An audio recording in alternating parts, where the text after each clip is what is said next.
আজ আপনাদের ঘুরিয়ে দেখাতে নিয়ে যাচ্ছি শিল্পাচার্য জয়নুল আবেদীন পার্কে। বিখ্যাত চিত্রশিল্পী শিল্পাচার্য জয়নুল আবেদীনের চিত্রকর্মগুলো সংরক্ষিত আছে ময়মনসিংহ শহরের বুক চিরে বয়ে চলা ব্রহ্মপুত্র নদীর তীরে অবস্থিত সাহেব কোয়ার্টার নলিনী রঞ্জন সরকারের বাড়িতে। ময়মনসিংহ সার্কিট হাউস সংলগ্ন শিল্পাচার্য জয়নুল আবেদীন মিউজিয়াম এলাকায় বাদ দিয়ে একটি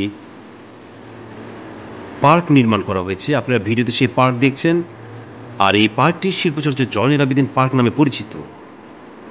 জয়নুল আবেদীন পার্কে আছে দৃষ্টিনন্দন ফোয়ারা, দোলনা, ট্রেন, ম্যাজিক নৌকা, মিনি চিড়িয়াখানা, বৈশাখী মঞ্চ, ঘোড়ার গাড়ি, চরকি, জেলা প্রশাসকের বাড়ি এবং বেশ কিছু খাবারের দোকান।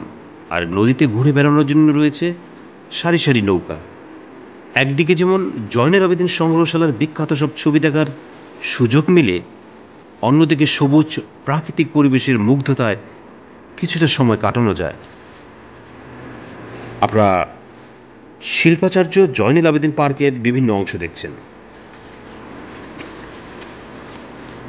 এই পার্কে আপনি সময় কাটাতে পারবেন পরিবার পরিজন নিয়ে সুন্দর কয়েকটি মুহূর্ত।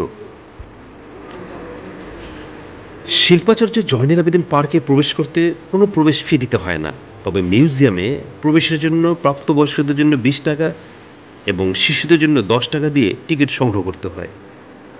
শনিবার থেকে বুধবার প্রতিদিন সকাল 11টা থেকে সন্ধ্যা 6টা পর্যন্ত এবং শুক্রবার বিকেল 3টা থেকে রাত 8টা পর্যন্ত মিউজিয়ামটি খোলা থাকে। মিউজিয়ামের সাপ্তাহিক বন্ধের দিন হলো বৃহস্পতিবার। এই পার্কের পাশেই রয়েছে শিল্পাচার্য জয়নুল আবেদীন সংগ্রহশালা বা মিউজিয়াম। ঢাকা থেকে Anna Alam Asia, Shamim enterprise, শৌখিন কিংবা নিরাপদ পরিবহনের বাসে করে ময়মনসিংহে যেতে পারবেন।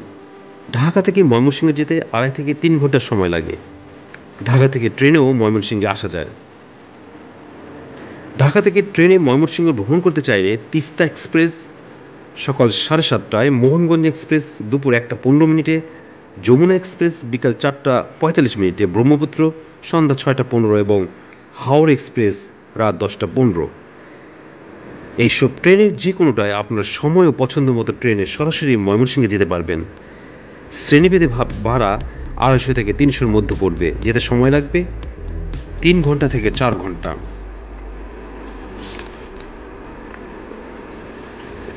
ঢাকা বা ময়মনসিংহের আশেপাশ থেকে গেলে দিনে গিয়েই জয়নুল আবেদীন পার্ক সহ ময়মনসিংহ শহরের আশেপাশের জায়গা ভ্রমণ করে নিতে পারবেন, আবার দিনে দিনেই চলে আসতে পারবেন।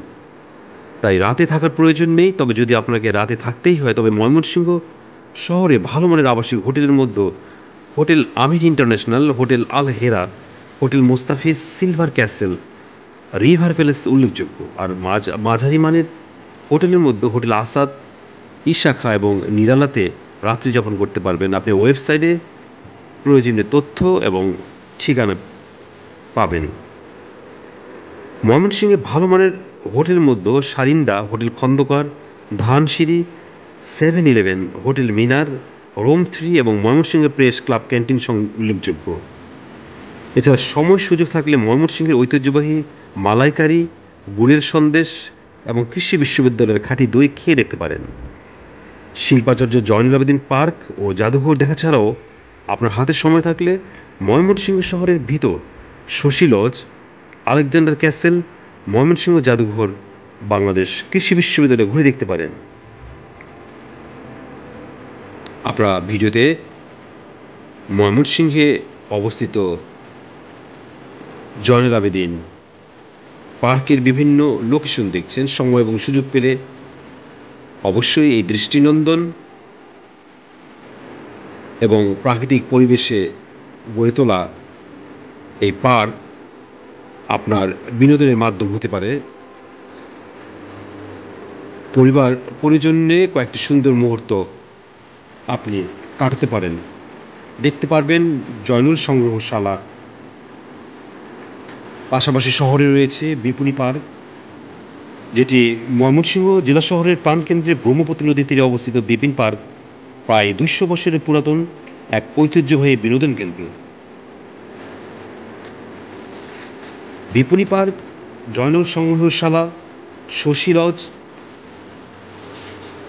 শহরের মধ্যেই এই স্থাপনাগুলো রয়েছে। সময় এবং সুযোগ পেলে সবগুলি দর্শনীয় স্থান আপনারা ভ্রমণ করবেন। জয়নুল আবেদিন সংগ্রহশালা তো অবশ্যই দেখবেন, যেটি ময়মনসিংহ শহরে অবস্থিত। Thank you.